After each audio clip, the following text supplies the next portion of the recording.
जी हाँ, क्या आपका भी बिजनेस का टर्नओवर 5 सीआर से ज़्यादा है और आप भी ई इनवॉइस बनाते हैं अपने बिजनेस के लिए, तो आपके लिए बहुत ही इंपॉर्टेंट वीडियो है ये। ठीक है, हम बात करेंगे सबसे पहले टाइम लिमिट का, जो कि हमारा ई इनवॉइस में दिया गया है। तो अपडेट जो है हमारा आज का हम चेक करेंगे। सबसे पहले जीएसटी पोर्टल में आने के बाद हमें न्यूज़ एंड अपडेट्स में यहाँ पे एडवाइजरी टाइम लिमिट का जो अपडेट है ओपन कर लेते हैं। तो जो अब एडवाइजरी है, time limit for reporting E invoice on IRP portal. ठीक है, आईआरपी पोर्टल में जो भी ई इनवॉइस रिपोर्टिंग करता है उसके लिए टाइम लिमिट दिया गया है। ठीक है, क्या है ये टाइम लिमिट देखते हैं आगे। Lowering of threshold to AATO 10 CR and above. ठीक है, जिसका एनुअल टर्नओवर 10 करोड़ से ज़्यादा है। ठीक है, तो सबसे पहले हम लोग जान लेते हैं कि हमारा जो ई इनवॉइस का एलिजिबिलिटी क्या है।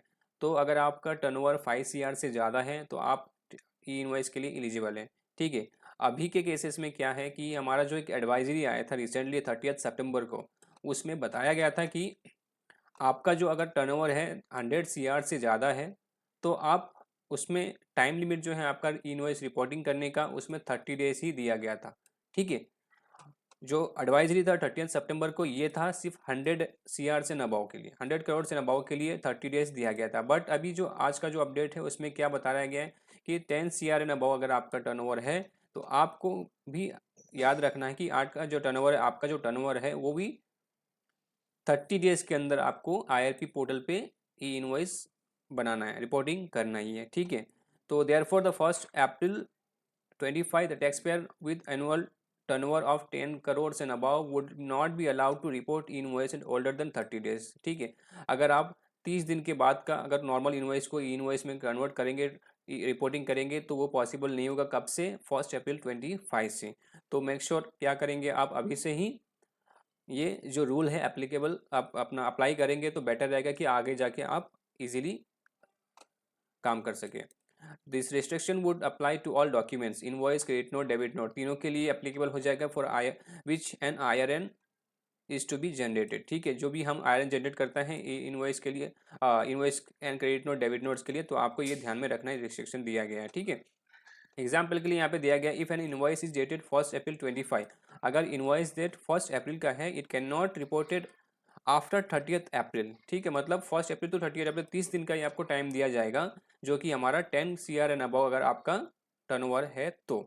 ठीक है, तो आपको मेक श्योर अभी जो रूल्स हैं, अभी आप अभी तक कर सकते हैं रिपोर्टिंग कोई भी इनवॉइस को 30 डेज के बाद भी, लेकिन अभी 1 अप्रैल के बाद से आप क्या कर सकते हैं, इसको रिपोर्टिंग नहीं कर सकते। The validation built into the invoice generation portal would also disallow the user for reporting invoice after 30 days, 30 day window. ठीक है, तो 30 दिन के बाद आपको डिसअलाउ कर देगा। तो मेक श्योर आप प्रॉपर तरीके से अभी से 30 डेज के अंदर ही इनवॉइस अपना जनरेट कर लिए।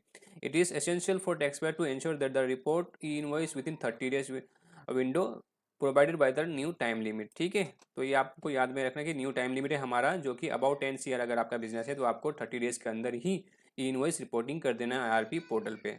ठीक है, it is further clarified that there would be no such reporting restriction on the taxpayer with annual turnover of less than 100 crores। इसमें बताया गया कि फिफ्थ पॉइंट जो हमारा ही जो बिलो 10 सीआर है, इसके लिए टाइम लिमिट अभी तक रिस्ट्रिक्शन कोई भी दिया नहीं है, तो आप इसमें बिलो 10 सीआर जो रहेगा तो आप इसमें आप रिपोर्टिंग कर सकते हो 30 डेज के बाद भी। To provide sufficient time for the taxpayer to comply with the requirement, the about time limit would come into effect from 1 April. तो ये हमारा 1 अप्रैल 25 से ऑनवर्ड से जो है एप्लीकेबल होगा। तो ठीक है, आपको ये बातें ध्यान में रखनी है कि अभी से आप प्रॉपर तरीके से 30 विद इन 30 डेज के अंदर आपको IRP पोर्टल में इनवॉइस को रिपोर्टिंग कर देना है। ठीक है, जो भी हमारी इनवॉइस जनरेट कर देना है। ठीक है, वीडियो अगर अच्छी लगी तो लाइक एंड सब्सक्राइब करना ना भूलें। Thank you for watching.